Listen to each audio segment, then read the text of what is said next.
Welcome to another 5-Minute Friday. Last week, I really went long on that one, so I appreciate you guys hanging in there with me. That was a tough one to get through on priority modes and all the different features to include backlight stuff and things like that. Seemed worth trying to fit all that into one video, make it a little comprehensive. If you go back and review that video, I've split it up, made timestamps, and now there are chapters. So if you just want to see something about, say, the backlight, you can easily skip to it and find it without too much trouble. So let's keep this week a little shorter. Well, how about a lot shorter? So something came up this season, which had to do with something odd coming up on the display, which when I was asked about it, I really didn't have a good response because we don't use this feature very much. So it's something I want to show you. So it's in that function menu. So we've talked about repeater talk around, or transmit direct is what this letter means, where we eliminate using the repeater on a repeated channel and essentially transmit out on the receive frequency. So we talked about that in the first video. The other thing in this function menu is group scan. Okay, so it's off right now. Let's turn group scan on, and you can see what it does to the display. Changing the channel selector knob, flipping any of the toggle switches on up top has absolutely no effect on this display. I would highly recommend you never use group scan at all. What you're doing is any channel that's been selected to be scanned in any group will now show up here. So conceivably you have 25 groups with 16 channels, multiply that out. That's how many channels you could be listening to. The National Resources recommend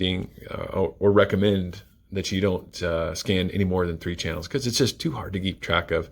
I tried this once, and in about 2 minutes I was done with it and turned it off. And I had a pretty limited number of channels, but it becomes difficult to know what group it's coming in on, what channel it was that you heard it on. So no one recommends this. I don't see anyone ever use this.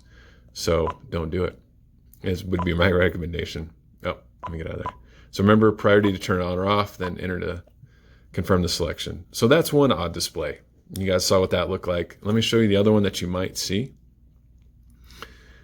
And if you're manipulating the backlight, I can actually see this potentially happening. So we're going to go into those group settings. 4 has to do with the backlight, but 5 is that alphanumeric display. So let's turn it off, and I'll show you what that looks like. Confirm our selection. Okay, so we've turned off the alphanumeric display, which is just like it sounds. It allows for a clear understanding of what channel you're on by giving you a label, and only presents you with channel numbers.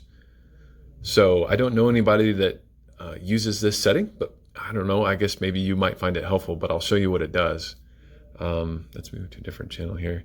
When we flip up scan, you see this come up on the display. So this is a channel that you're on, and this would be the channel that is received when you're scanning. So I have a second radio here off camera, transmitted on channel 4, and you can see that 4 comes up here showing you what channel has come up. Now normally, if we had this on the alphanumeric display, this would read crew or VMed 28 or air to ground 43, something like that. Makes it much more user friendly, right? In this case, you'd have to know that 4 was crew just off the top of your head. And when you're on a larger incident and not your radios, that's going to be near to impossible. So most everybody keeps alphanumeric display on.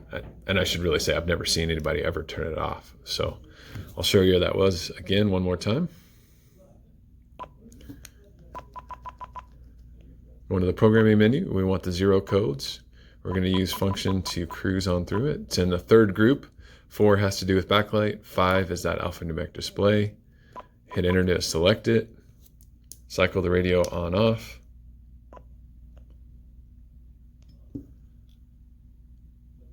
And there we go. Alphanumeric is back on. Okay. Thanks for watching another 5-Minute Friday. Shoot me any questions if you have them, and we'll see you again coming up soon.